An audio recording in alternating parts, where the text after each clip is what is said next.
Okay, so we'll look at these two as side by side. Obviously, left-hand one was your before, and your right-hand one is now your after. Now, there's not much difference. I think it's a bit closer, so sort of similar kind of height-wise. So the distance is the same. The gap between your legs, it's not too bad. On occasions, you were reaching for the golf ball. If we can just get the sensation your arms are just hanging down, it takes the tension out of your shoulder blades. Grip pressure we did discuss, and obviously you realise now how much looser you can grip it. It's secure in the fingers but loose through the thumb. If we're squeezing down with that thumb and thus making a mark on the grip, then you're just squeezing with that sort of pincer there, and that puts pressure on your forearms, your elbows, your shoulders, your chest. Speed now has been negated straight away. Okay?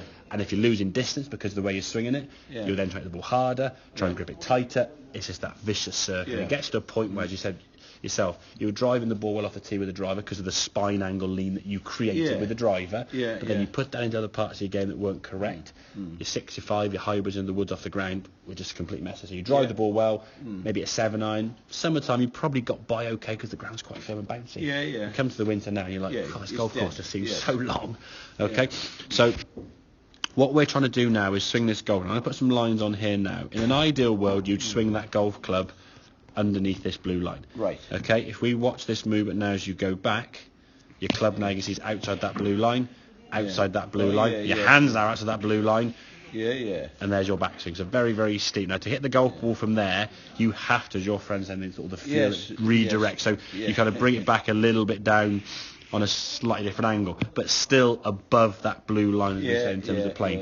If we watch this one here now, where I think the term we used was left arm to your chest or left elbow into your rib cage. That connection, it's not sucking them in, it's just keeping it there. When your left arm hangs down by your side there, it's tied to your left elbow and your rib cage are kind of together. So as you go back here now, you can see there's a little bit less daylight between the left elbow and the body. If we look at the club now halfway back compared to halfway back there, those two clubs there, that club's a lot further out here, the left arm's further away. And if we watch and we go back, for me, I always look at your swing. Okay, my checkpoint for you is, can I see your face? If I can see your face in the backswing, we're okay. Okay, there's mostly, three-quarters of your face there is visible, rather than playing peekaboo behind the arm there, okay? And that steepness of swing has caused you now to hit the golf ball from a sort of leaning back position. As a result of that, then that caused the ball to be pulled to the left, okay? At least from here now, when the arms are coming down, you can come back on a fairly reasonable angle. That's not too bad. Come in the golf ball there, we can strike the ball nicely, ping that ball a little bit left of the white line there, as you can see. But that's say because that arm is still a little bit high.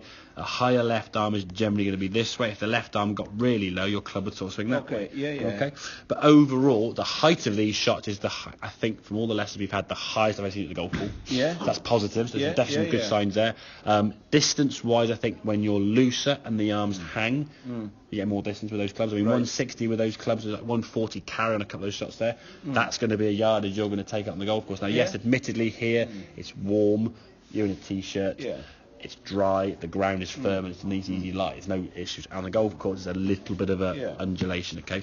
So what I would suggest, and we said we look at these sort of sessions going forward now, sort of fortnightly or maybe weekly, whatever you want to do, I would like to ideally use the next lesson of the 6 stick on the golf course and watch you play a couple of holes. And watch you play out there. Than see on here, because on here now we can see you can definitely tick a few boxes. If you can work on that swing there the next week or so, getting the sensation of being loose and relaxed, getting the sensation your left arm is swinging into your chest a bit more there, so the club now is swinging kind of behind you a bit more rather than sort of vertically, then we can then sort of take that to the golf course and say, try and concentrate on that blue line. Exactly. I mean, visually, I mean, that's kind of the line you want to swing up. Everything, hands and clubs should be underneath that line. If I said to you now, here's a golf ball now, or a baseball, or a tennis ball, level with your chest, if you were here, you would go here and you wouldn't go and just chop up in the air.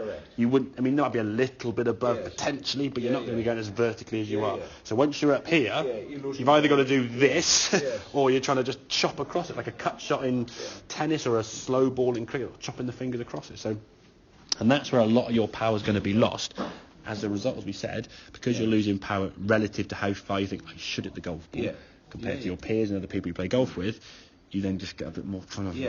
And then in your mind, because in the past when you play rugby, okay, if I want to get more power, I'll just get tighter and more aggressive, and that'll work. But in this game, in golf, golf is speed, not power. Power can help, But speed, all the pros are doing speed work. Yes. They're doing all these exercises in the gyms, all these elastic bands and twisting and speed work to try and get their speed up. It's not how hard you hit the ball, it's how much speed the club head creates. Should I do some exercise apart from golf itself then to possibly, loosen up the body? I think definitely.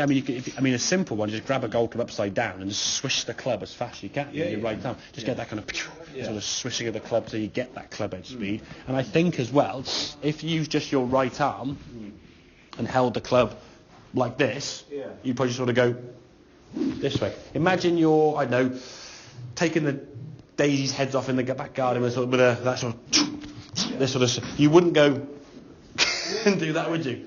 So just get that sensation when you're here now. That club is behind you more.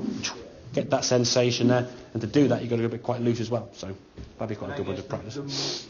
The more similar the backswing is to the downswing. We call one plane swing, yeah. You create a circle. This sort of goes up and down on an angle. You get more power into it then. Well, it's more consistent. I mean, if I stood there and sort of, obviously one-handed now, if I stood there and kind of went up here and swung back here, okay, I can hit a golf ball. But if you give me 10 golf balls, 4 or 5 might be okay, 2 or 3 would be pretty rubbish, and a couple would be bad. I practiced that for a few hours. Good man, yes. This week.